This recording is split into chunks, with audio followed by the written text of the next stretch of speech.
everyone. This is Sonja Robinson hosting the Sun Talk Radio Show. Sustainable Network Saturdays at 3 p.m. on GODRadio1.com for us to scale up our neighborhoods. Tune in to Sun Sustainable Urban Network Talk Radio Show on GODRadio1.com. Get up, get out, and get green. You can't let Earth passers by. You got to scale up our neighborhood, y'all. Hi, everyone. Welcome to Sun Sustainable Urban Network. You could be anywhere, and thank you for tuning in, and happy Sun Saturday. On Sun, we work together as a collective community to address situations in our community to help improve the quality of our lives and to focus on sustainability through the lens of environmental and climate justice that directly intersects racial, social, economic justice, as well as equity. And together, we believe that we can help scale up our neighborhoods. Through the unfortunate, unexpected loss that we suffered as just a social community from our pop culture Black superhero, Chadwick Boseman, AKA T'Challa, AKA Black Panther, along with the unfortunate police brutality of shootings and killings. This panel and myself would like to acknowledge the heroes that we know and the unsung heroes that we may not have known without the tragic insults and violence that they suffer. So with that, we will pause for a 9-second moment of silence, and I will call out some of our names. Again, Chadwick Boseman,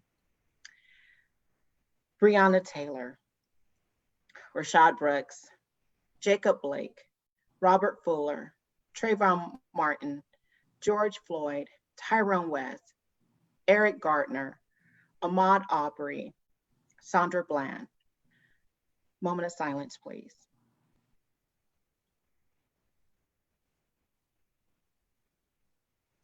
Thank you. So for each one of our shows, we like to establish our own set of rhythms and what we believe is a tone to kind of set the topic of today. So before I start the quote, I want to let you know this is another candidate series where we are featuring no other than Dr. Lawana Richmond. She is running for the school board District E in San Diego Unified School District. And this is going to be a platform for her to express what's important to her and why she's running. And she has some supporters online with us. So before we jump into this topic, we want to go ahead and set that tone with our reflection. And so today's quote is, education is the most powerful weapon which you can use to change the world. And that quote is by Nelson Mandela. And as we do on all of our shows, we want to express our rhythm flow through our Sun Enlightenments, which are inspired by our modern thought teacher, Don Miguel Ruiz, 4 agreements. And our Sun Enlightenments are: 1, be responsible with your resources. 2, take the state of our social, racial, and environment climate seriously. Don't wait for others, do your part. And 4, when you do, give your best loving effort and such. So as I mentioned, today's topic is our candidate series featuring a candidate for school board. And before we dive deep into that discussion and want to hear from her supporters, let's talk about what's going on.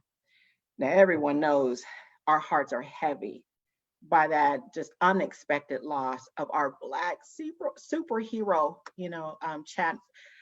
Chadwick Boseman. So we understand that a lot of people are feeling heavy. I was in disbelief when I first saw the first post. What else is going on? Did you guys hear about that Facebook silent majority? So what it states is that some of this Facebook silent majority are a lot of Caucasian women that are actually in line with the current administration, that MAGA. So we definitely got to put our pedals on the metal and not be passive with this coming up election. We have to use our voice and make sure that our voice is counted in our vote. Let's not take it for granted that everyone's moral compass aligns with ours. So next, our firefighters. So they're making some progress. Those fires that are happening up in Northern California. So with all the lightning and the heat in August, so we're very thankful that our firefighters are definitely starting to make some headway. And at Hurricane Laura, that catastrophic category 4, we definitely want to have our prayers and thoughts in all of the residents down there that have been impacted, and even those that are indirectly impacted. We understand that the floodwaters are causing a lot of damage. Now I got to give it up to our NBA players and other sports members that decided to go ahead and postpone and boycott their game for power to the people. So thank you, NBA players. You are doing the right thing. Now on to some of our announcements. The Employment Development Department in California has approved to send out an additional $300 to those who meet unemployment criteria. So that's really important for us to know as Californians, and that can very be beneficial for those that are still, being impacted with the climate of our employment status. What's happening, another announcement, our Environmental and Climate Justice Committee for the North San Diego County and the San Diego branch for the NAACP meets this Tuesday, September 1st at 7 p.m. We're making some transformational changes, you guys. You want to join. So 7 p.m. this Tuesday, September 1st. Also, the San Diego Green New Deal Alliance mixer is August 31st at 5 p.m. So you want to catch that. They have a lot of different work groups. They have their JEDI group, which is their justice, equity, diversity, and inclusion, as well as many other groups. So you want to catch that as well. And then the San Diego Green New Deal Coalition meets on September 14th at 6 p.m. Our community town hall addressing our city's utility franchise agreement, which some has valued or evaluated that the franchise agreement is the most valuable asset that the city of San Diego has. It's a multi-billion-dollar asset. We will have a town hall meeting on September 16th at 6:30. So you definitely want to keep your eyes and ears open for that. Voice is heard, and make sure that that minimum bid represents what it should, so those dollars go back into our community. Who is shining, y'all? We got to give it up to our local councilwoman, Monica Montgomery, and her wedding and drive-through reception, wishing love and blessings on her nuptials. Love and happiness is that little Al Green. Now, I can't sing, but y'all know what I'm talking about.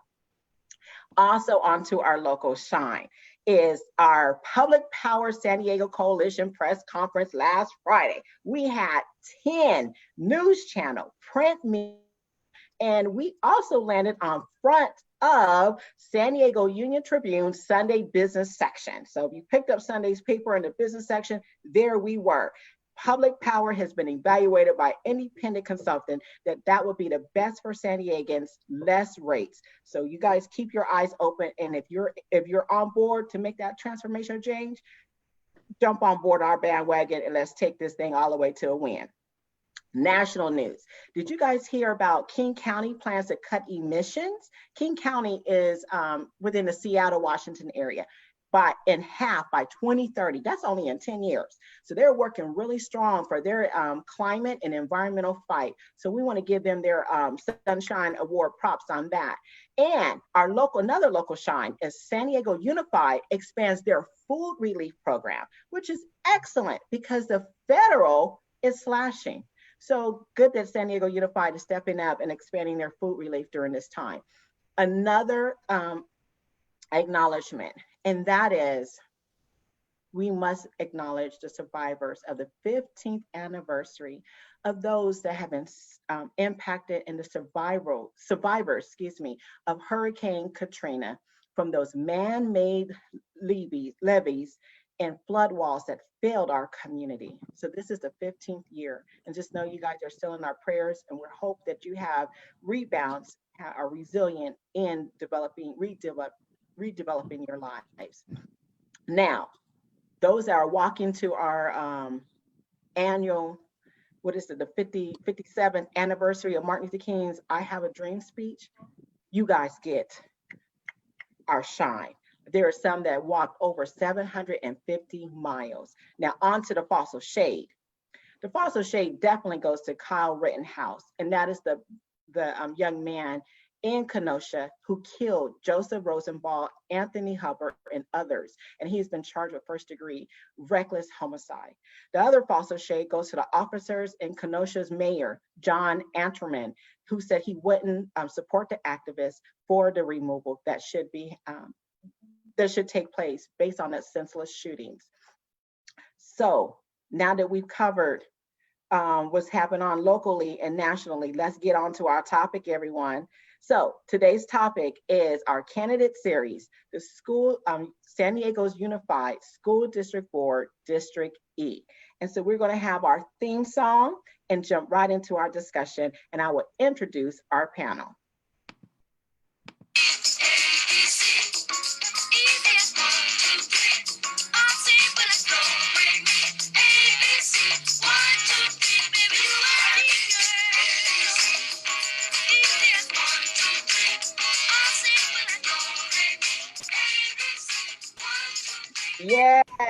Yes, we know that song. Dr. Lawana, she knows, she understands that ABC. So take me back. She didn't want to show too much of that shake. So Dr. Lawana is our guest, and she is definitely a heart of an overcomer. Learning more about her is just so inspiring. So our candidate has a heart for our students, our teachers, and the community. She's an example of triumph, significant challenges and barriers and difficult personal life experiences. She has spent time in the foster care system and in group homes. She became a teenage mom and a single parent, and she's overcame all of that and have a very successful professional career. She has reclaimed her future, and she enrolled in community college. She transferred over to San Diego State University. She received her bachelor's degree in business administration. She then got her master's in information systems. You go, lady. And she got her doctorate in educational leadership from the University of California, San Diego, and from the California State University, San Marcos. She has 15 years of financial and business systems planning and development, and my heart and passion, organizational development. I'm like, yes, that's my language. She's trained and certified by various operations. She has her certified project management, PMP, and she's also have raised children in our local San Diego Unified School District. So welcome, Miss Dr. Lawana Richmond. And we also have one of my dear beloved friends is Miss Tammy Blevins. She's an associate director for employee giving at UCSD. She supports BAPAC, SDOP, which is San Diego Organizing Project, Blue Heart. She's a mother of four boys. She has 2 grandsons. She's also just recently joined the recent cohort of BWILD, which is Dr. Weber's public policy, leadership training development. And we also have Ms. Karla Ruiz. She is a professional realtor of 15 years, and she's from Mexico. She's on the board of the Diamond Bid and the Junior YMCA, and she has 2 beautiful girls. And we have Ms. Zuri Williams. She's a workforce development professional, and she's active community stakeholder. So welcome, everyone. Thank you for joining us today. So Ms. Lawana, Ms. Dr. Lawana, can you explain to us, why are you running for San Diego Unified School District, District E, for their school board? That's a really good question. I spent the last few years on the Black Academic Excellence in Mission Initiative Advisory Committee for UCSD, and we were looking at what some of the challenges and issues were that were keeping us from having greater local representation on our campus. A lot of the issues that came up, we recognized that by the time they're applying to college, the work that could have been done to help increase that pool is too late to do it. And it needs to really start in the K through 12 area. Subsequent to that, I spent some time looking at how things are running, and I realized that I couldn't just sit on the sideline and wait for someone else. You know, they say we are the ones we've been waiting for. So I've thrown my hat in the ring so that I can levy some of my skills and experience to be part of the solution instead of standing on the sideline talking about the problem. Girl, you are speaking my language. And you also are speaking one of our Sun enlightenments, which is don't wait for others, do your part, right? And I'm all about being part of that solution. So I want to say thank you for that. And it sounds like, you know, and this is my interpretation, but I definitely want to have you chime in because it's about you. What it sounds like what's motivating you is some of your own life triumph, you know. I mean, so you're educated, you know, you got your educational doctor's degree, which is, hey, thank you, right? But then also understanding that you have overcame a lot, the fact that you just spent time in the foster home, you know, and in group home. So you understand, and you also to me represent, you know, for others that have challenges, that those challenges don't have to define you, right? So can you kind of just speak on what is really motivating you, and how do you see your role as you're even looking at it from a organizational development lens? How do you see your role on the school board? So that was a pretty complex question. I'll start by saying, because of the experiences that I have, and because there are so many people who are going through some of the different things that I've gone through, just my presence in the room is a reminder to them that you are not defined by your circumstances. And so in that way, just by showing up, I'm helping some people.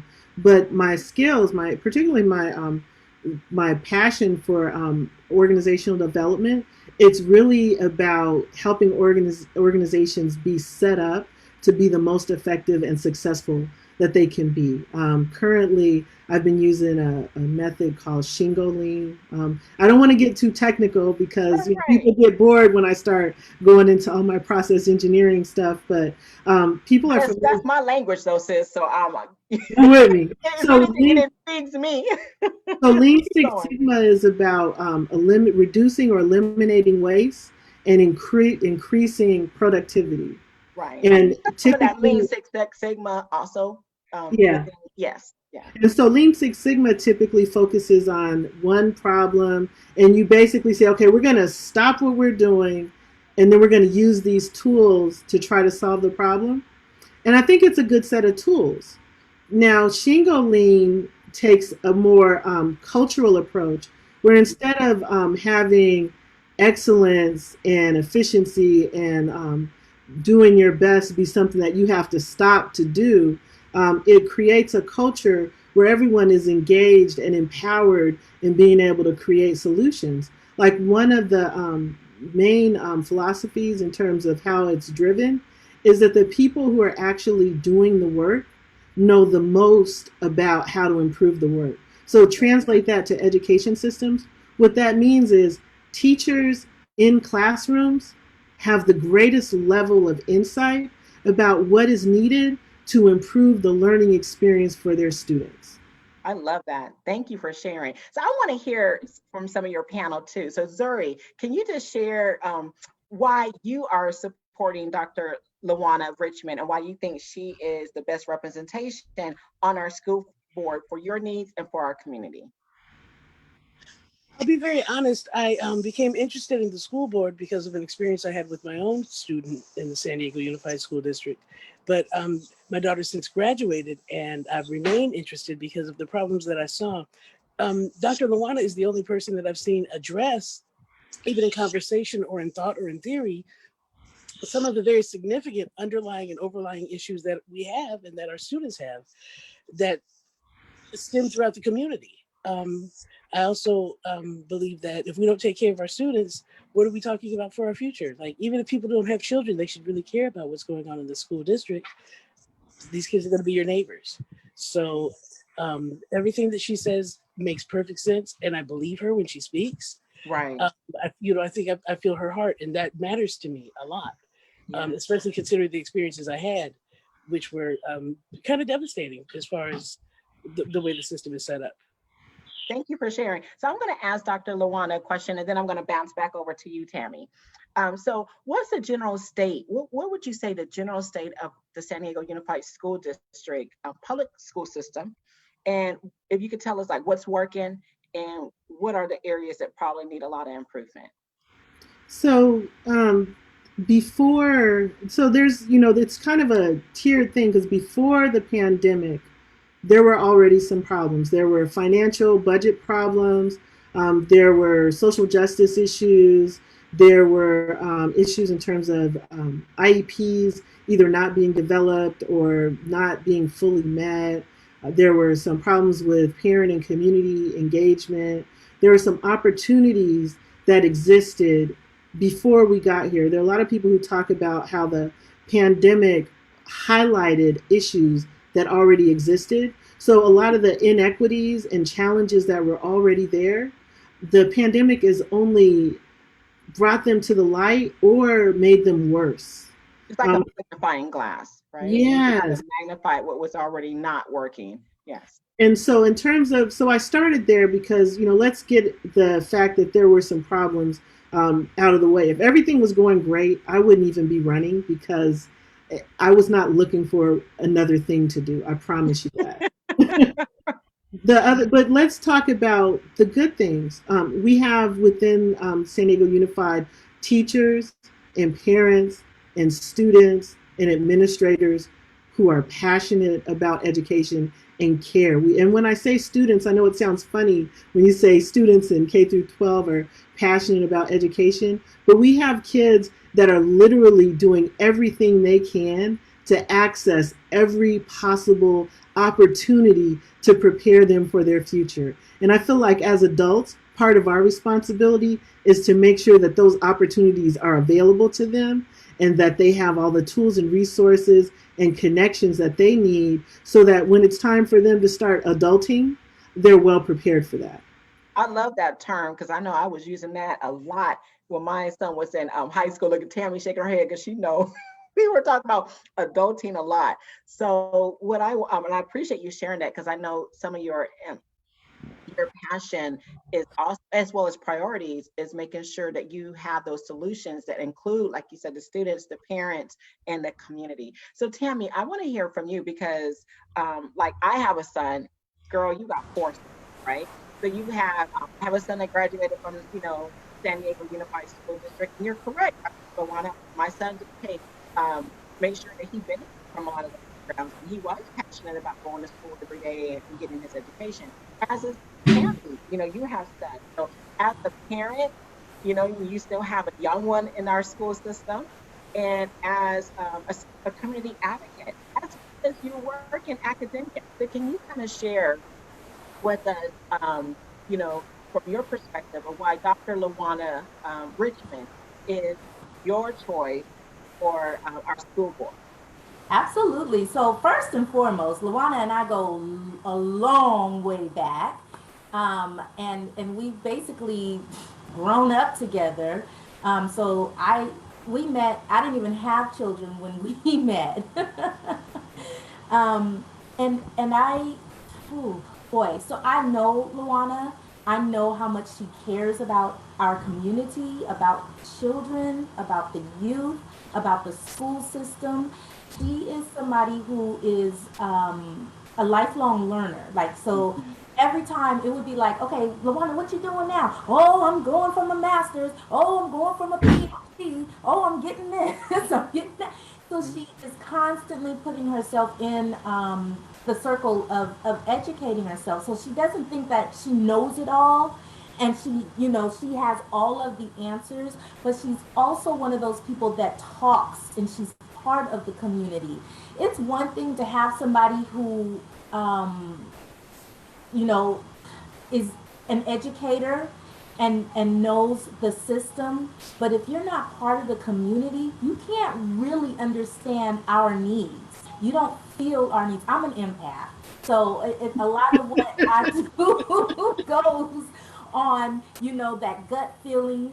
It goes on what I know about people and how I connect with them. Lawana can connect with people on any level. I have yet to see her come across someone that she could not make a connection with. And with that, if she can make a connection with you on your level and or hear you and understand what it is that you're looking for and what it is that you need and then provide a solution and or get a solution if she can't provide it right then and there, that's who I need out there representing me and my children. I do still have one child who is in school. He is in middle school and he goes to Longfellow, which is a Spanish immersion program. And it's really interesting because he is a young black African American. He's a black child in a school that is very diverse. But we still see, well, I'm probably going on to the anti-racism issue there. Yeah. But real and it's live and it's in the schools at all levels as well. But Yeah. we need people that can represent all of our kids and and be there for us all.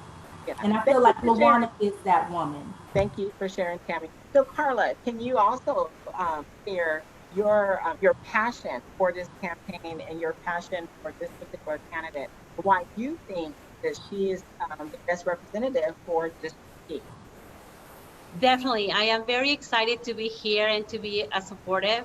I want to say that when Tammy is mentioning about she's part of the community, that's how I met Dr. Lawana in one of those community events. And I haven't seen her in several events. And I'm like, wow, this woman. And I start reading about what was she doing, and I connected immediately with her. I'm an immigrant, as you can hear my accent. I'm from Mexico. So being in this country, learning the whole new system of what the school is about, it was so confusing. And it's not only for me, it's for my fellows Hispanic community. We don't know what's going on. Sometimes we don't know the language, and it's hard when they tell you something and you see difference and you don't know how to connect with your kids and how to help them. The system is not like that. So I just want to share that when I read about her story and she said, I want everybody to have a voice and to feel heard.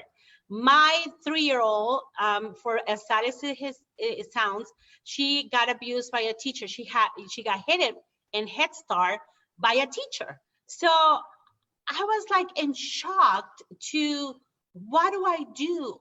Who is here for me?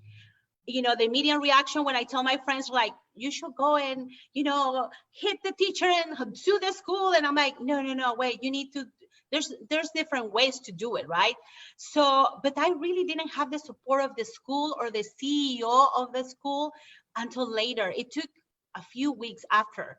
And then we know that my daughter has an IEP. And when you talk about resources, man, I'm an advocate. I'm a passionate mom. I know I can learn, I can read, I can do the research. But for me, even, it took me almost a year to get it done. And my kid hadn't had any services for a whole year. So when I hear that she's been in foster care, that, you know, like my husband and I became parents through adoption. So we really want our kids to thrive and to do things different. And when I don't have the resources around me and I'm like, how does this work? And I hear what she says, I am like, you know, I have a connection with you. Right. I want to support it. And I'm here because I want other people to know. And honestly, we don't know much about sometimes like, oh, we just vote, or sometimes we don't even vote because we don't know who to vote with. And this is what I'm here for, not only for you, but for my Hispanic community to learn more our rights and how we make the decisions. So thank you, Dr. Lawana, because you are part of the community and I feel you and I'm here to support you 100%. Oh, that is so awesome. So it sounds like to me, you feel, Karla, that Dr. Lawana has her hands, you know, at the helms where you can focus, continue being in real estate, you know, and you can have your family. And if you have a problem, you know that there's someone that can represent you. So now, speaking on your platform, Dr. Lawana, can you share with us some of your priorities? Like, what are some of the things that are really important to you for your campaign? So I'd like to start by saying, like, and I keep, and I don't like to harp on the pandemic, but it's had such a huge impact. Before the pandemic, my priorities were really around excellence and accountability and equity. I really wanted us to understand. I view excellence as something that we can bring to everything we do, and it's not just excellence in learning or in the learning environment, and excellence in how we function, operate within our administrative roles. I believe that equity, right now, a lot of equity conversations are focused on addressing anti Blackness. But the reality is, equity is so much more than that. It's really, there are so many different groups and populations that are marginalized or disrespected or not included when you're planning. I have a friend who's blind, and even as something as simple as participating in meetings like this is a challenge because it really depends on how the meeting is configured, whether they remember to have a dial in and how many numbers she's got to remember to dial in order to get in. I think sometimes we don't think about how to make sure that the world or the spaces that we make are designed to accommodate and meet the needs of everyone. And with students, people usually think about equity and diversity in terms of like what color their skin is or what language they speak. I think that we do need to take those things into account because, of course, there are some serious issues and opportunities in those areas. But, students learn differently. A lot of times we will judge someone's intelligence by how they respond to a question. When I was younger, I was really shy. Believe it or not, I was. My first Toastmaster speech was from the point of view of a recovering shy person. But I wouldn't always be quick to raise my hand and say the answer. It depended on how comfortable I was in that classroom. There are a lot of really smart people who, because of anxiety, they may come across as less intelligent and be put into a box that they don't belong in. But then, really, when you talk about boxes, I think that we do everyone a disservice when we focus so much on trying to categorize people and less on trying to understand and make sure that understand and be understood. I totally agree with you. And I have felt very similar in those ways that when you're saying like put people in boxes, right? Because people's upbringing and background are so different. Like you could take all of us on this panel right now, right? And so there are some similarities with us, even we're all, of the same gender, but even in our life experiences and even some other similarities, some of our experiences are different, right? And so you can't put all of us in a box. So I totally appreciate that. And that equity, and I wouldn't even want to know, like, how are you defining that, right? Because that word is such a buzzword. Yes. I think that people know what it is, but I think it takes a totally another huge lift in actually implementing equity. I think it's easier to use it or say it as a buzzword, and it takes more effort to actually apply it. And so I definitely want to hear that. And the other thing I want to appreciate what you said is people's learning methods are different, and I know with my son being part of the San Diego Unified School District, and so we had to figure out certain of his processes, and so some of the things some tips that he were able to figure out for himself, he still uses today, and it's been very beneficial. So definitely appreciate your very broad and inclusive perspective on how people learn. But how are you defining equity? So when I look at equity, I think about creating ways for everyone to have fair access to resources and opportunities, and also to do, not to use the word leveling the playing field. Really, equity is like the thing that you work on before you get to justice. Mm-hmm.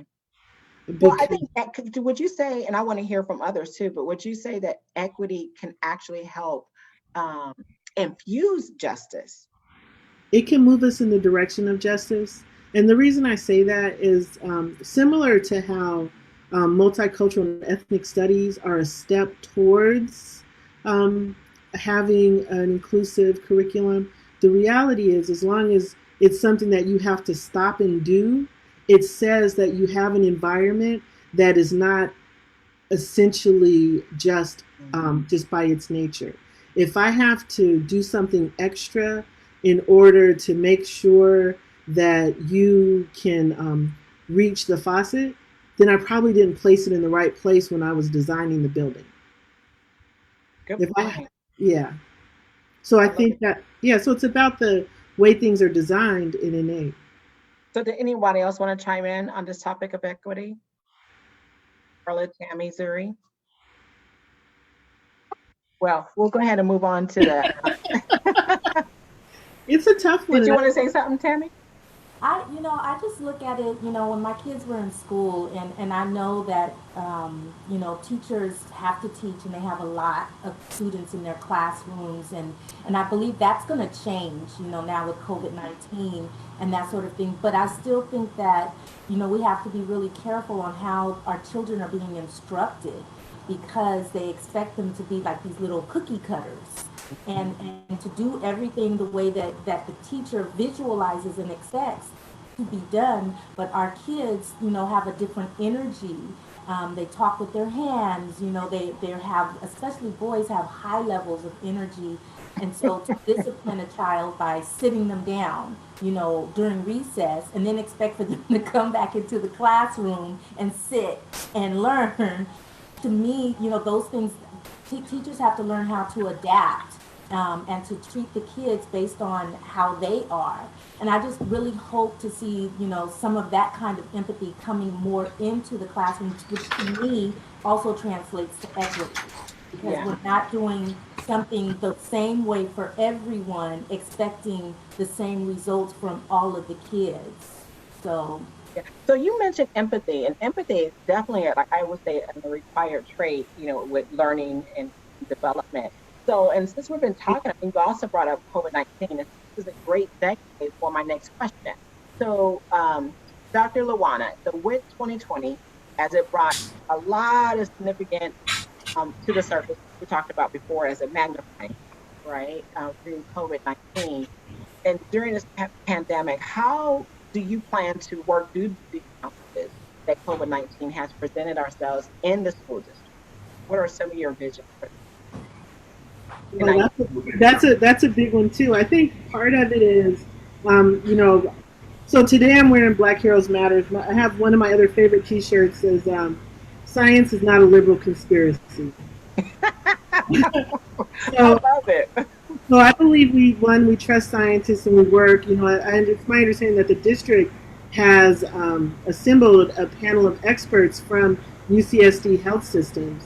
And those are the same people that we're being advised by now on campus as we develop our response to make sure that everything we do is in compliance and protective of public health and safety. So I think that is a must. I think one of the things that is going to be huge that people aren't necessarily paying attention to, we're going to have to look at beefing up the custodial staff because it has been decimated to the degree that they are not cleaning even every other day at some schools.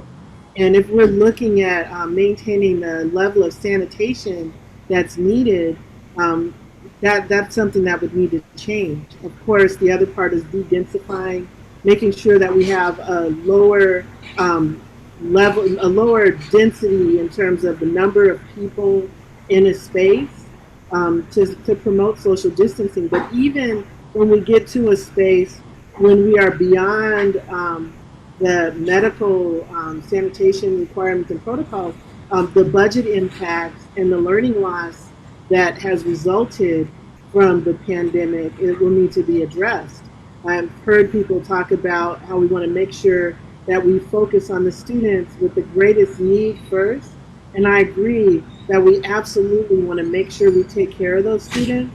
I think that sometimes when we talk about equity, we tend to think from a deficit approach in terms of making sure that we're taking care of the students or the people that are the least of us. But we also need to make sure that we're supporting the best of us as well. So really, when we talk about justice, I can tell you anecdotally, I have a younger brother who would get in trouble at school all the time when he was younger. And a big part of why he would get in trouble was simply this. He would be given work, he would complete the assignment, and then he would be bored. What does a bored 6-year-old do? Play with the person here in front of him. Right. He fidgets, he messes with people. That's right. And so he would always get in trouble, and the teacher would always say, I don't understand why he does this. He seems like a good kid, and he gets all his work done.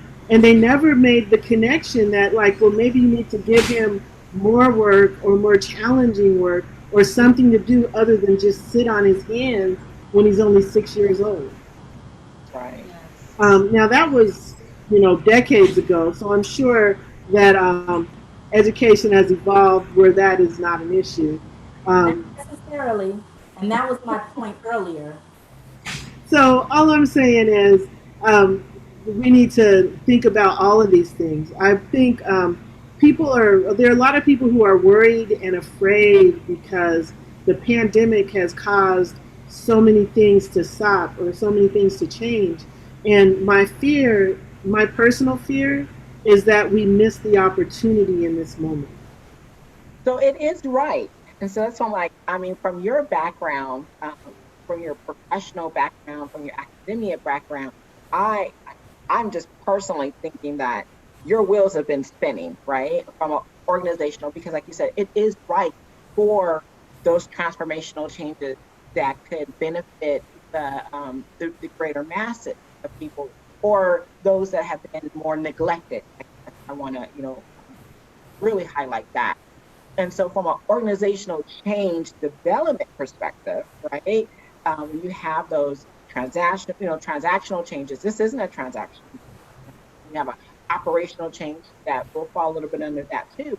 Some of this can be like a transformational change. And so I'm just kind of curious if you feel comfortable of kind of giving us a little peek in on some of your thoughts, constructive thoughts on, as Tammy even mentioned, alluded, like hopefully, like even like the class side will be reconsidered and things that we know that can improve the overall learning environment from a lot of students that have been more neglected. Do you have any thoughts on it from an organizational change perspective? That's a loaded question. I think so. I think about everything from an organizational change perspective. I believe in a philosophy of continuous improvement. There's a law in physics that says that things don't stand still. Things are constantly changing, and so they can change for the better or change for the worse. And I think that our role as human beings is to always look at ways to push things towards the better. In this moment, things that I think about, one, people talk about distance learning and they talk about the shortcomings and the things that have gone wrong. And I agree that there are some problems, particularly with the implementation that the district had to roll out on such short notice. I think people that are complaining in some extent are missing the fact that they had to build from scratch something that didn't exist to meet a pressing need. And so I applaud the effort. And my hope is that within that effort, there were some things that were learned. Because no matter how many things went wrong, I can guarantee you that there are some things that went well. And the question I have is, has anyone taken note of the things that went well so that they can be carried forward and built upon? Right now, we're rolling out Distance Learning 2.0. And my question again is, are we capturing the nuggets that are in there? Are we mining this experience for that gold or that vibranium piece of information that can tell us and inform how to do things better? Whenever there is chaos, pandemics historically have resulted in exponential change, because if nothing else, people who had got caught into the cogs of running the machine and maintaining the machine have had the opportunity to stop and think and actually look at the machine and look at how the machine works and look at how it could work differently. And these are those opportunities to make things better, to do things differently, to listen to the voices of our students and our parents. And, you know, this pandemic has required everyone to come together in an entirely different way because we were having a shared experience. So all of these relationships and bridges that had to be built to get us through this pandemic, are we looking at how we can maintain those bridges and build them and make them stronger so that we're better as a community overall in the future? Yes, but speak on it. I like it. I'm inspired. I'm like Wakanda, you know? Yeah, that's how I'm feeling. So I have a quick question. Can anybody well, I'll ask you, can you give us an update? And then definitely I want to hear from, I know Karla and Tammy, because they got kids. Zuri, I'm not sure if you still have your child in the school district, in the school system, but as it stands now, is it all online? Is it planned on being all online through the rest of the semester? Can you give us an update? So here's the tricky part. The conditions continue to change.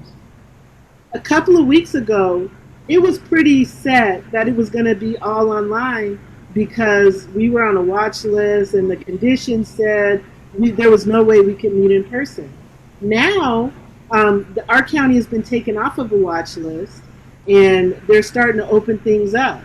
Now, the question is, how long do things have to be going well for the district to decide that they're going well enough to begin to put the toe in the water? There's been conversation about starting with the students that are in the greatest position of need and the most greatly impacted by the distance learning process because either they have an IEP or they have a special need or they're experiencing some challenges that make in-person learning critical, to have them come back first.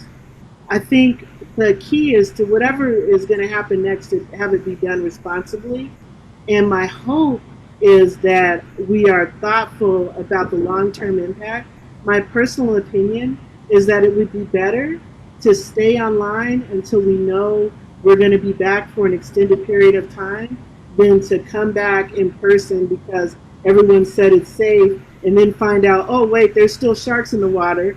We got to go back to, I mean, like you remember the movie Jaws. The mayor was more worried about the tourist season than the safety of his residents and guests.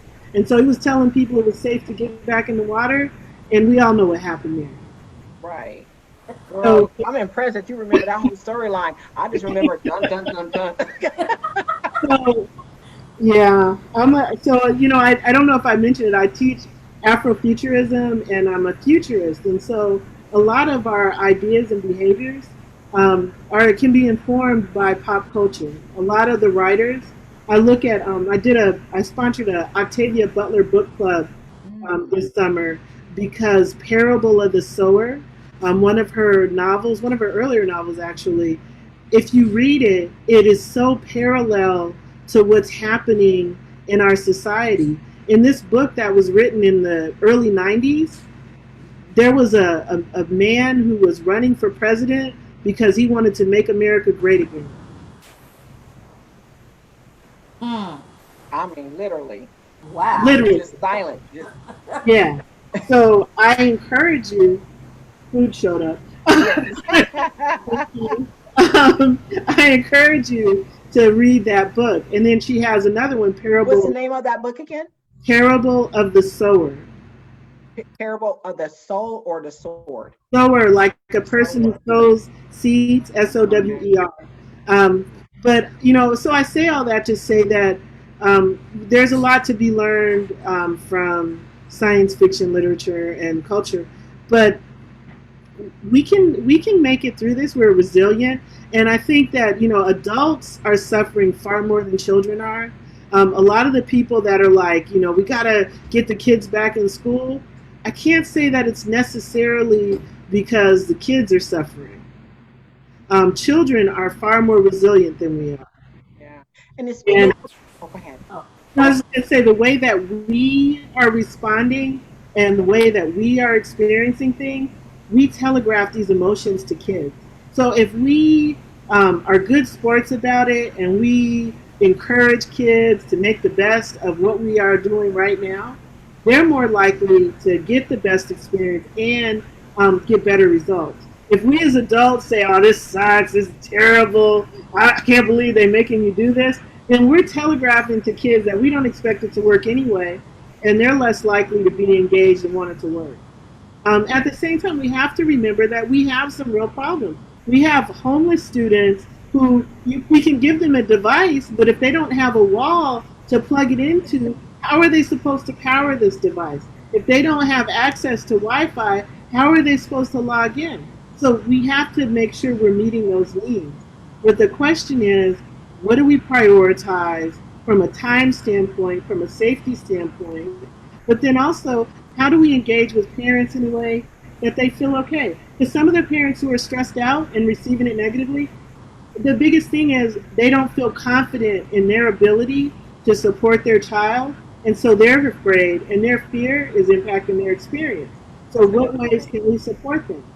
That's a really good point. So I want an opportunity for your panel to, chime in on, again, why they feel like you're the best candidate and share their thoughts.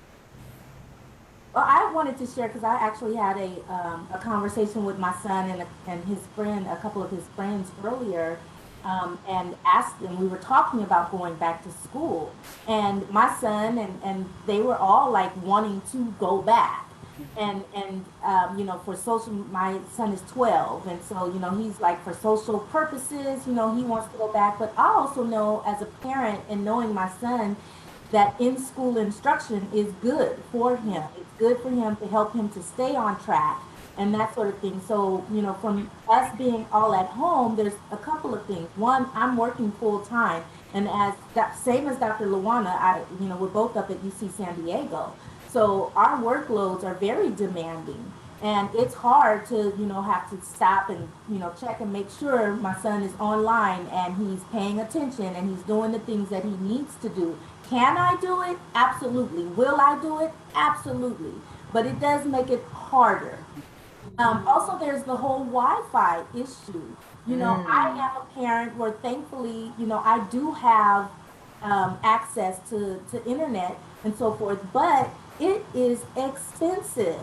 And now having everybody home and everybody working on laptops and, internet connection, The bandwidth.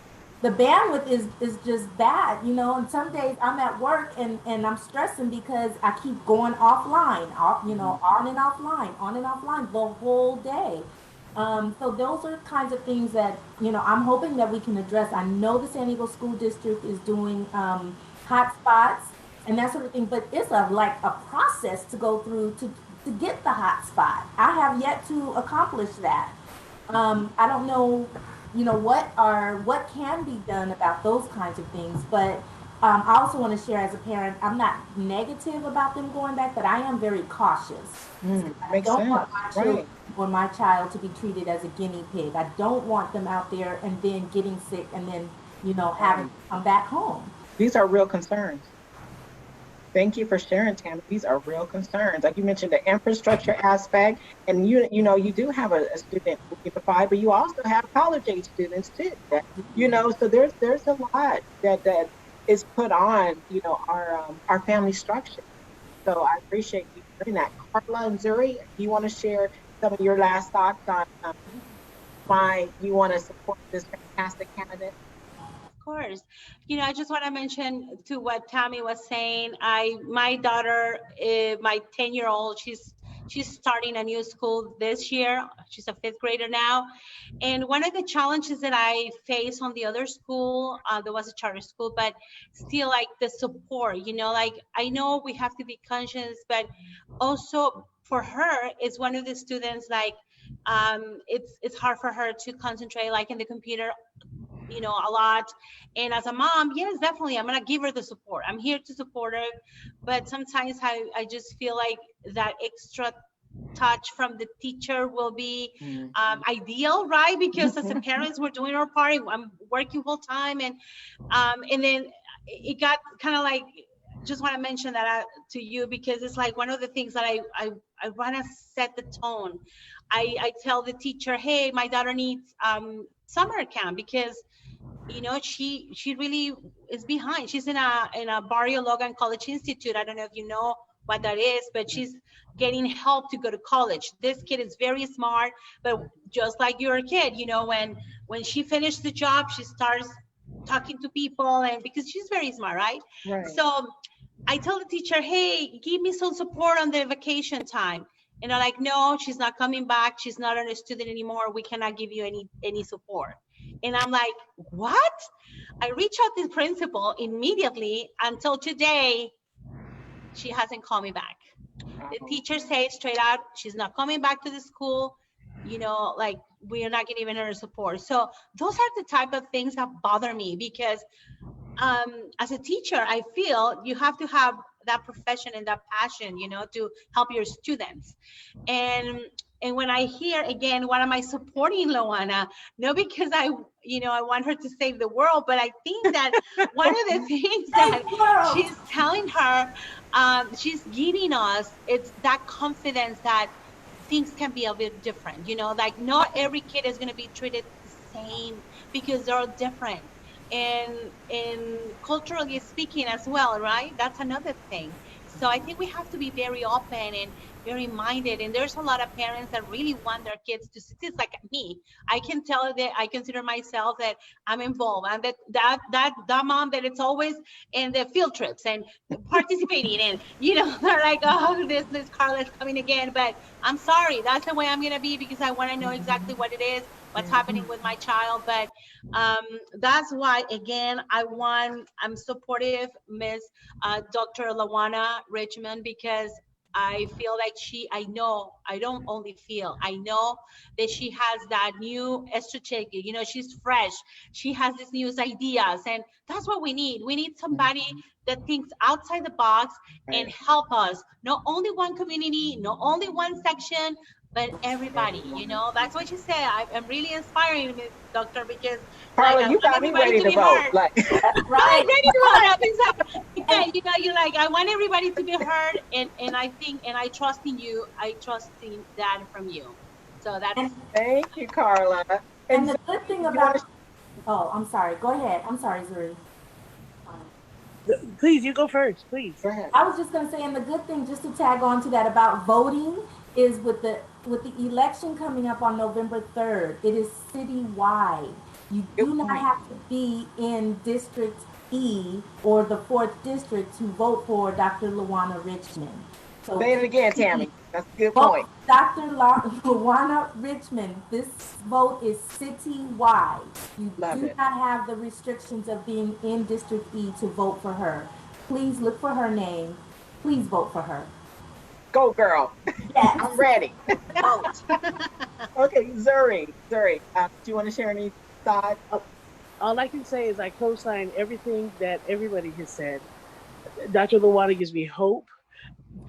I think there's a reason why Lawana rhymes with Obama. That's all I'm going to say. I'm just saying. And I'll drop the mic on that. I'm just saying. No, this time I heard that one. One quick thing I want to say, this show is about sustainability, and that equity, as we mentioned, and justice all ties within, equity. And this book has promoted climate justice.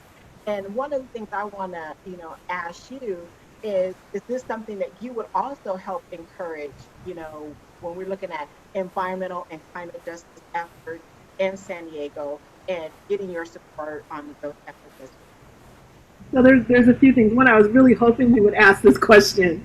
I think that in terms of issues that we need to prepare our students for, having a clear understanding of the climate change, climate action. And climate action is important because they need to understand what they can do. The world that we leave behind is the world that they will inherit, and they will need to know what to do to fix the mess that we leave them. Number one. Number two, I drive an electric car. And I participate in sustainability electric events. In transportation services at UCSD, our focus is on how everything we do, how we can make it more sustainable. We've gone to virtual permit in order to reduce the papers and the need for all of the physical materials that end up getting thrown away eventually. We're looking at flipping our fleet and how to make it fully sustainable. Electrical. Right now we have CNG vehicles, and you know, the more we learn. It's as you know better, you do better. And a lot of times, you know, there with sustainability, there's always a trade-off between what the energy involved in creating something versus the energy saved by using it. Right. And then, of course, there's a cost factor. But then the other part of that, probably the most important part, is that if we create a citizenry that thinks about being sustainable in their practices, as you gain a respect for the earth and the things around it, you increase your respect for people and all living creatures on that earth, and that understand that you're not just thinking about yourself. She's one of us. Yes.